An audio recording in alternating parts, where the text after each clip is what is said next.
My name is Margaret Thomas. I'm a trustee of Candida Sorari, the Snowdonia Society. So I'm based up in the wonderful area of Snowdonia. I do a whole range of work as a trustee, from governance of the society, so making sure that our staff employment is as it should be, looking after the finance of the society, making sure that's as it should be. But I also do a lot of voluntary work.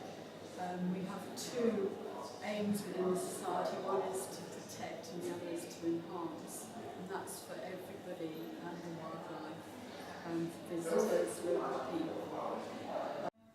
It says I was 1 million. Well, I do feel that I'm very much part of a million other volunteers, and I feel quite humble but also honoured to receive this. Thank you very much.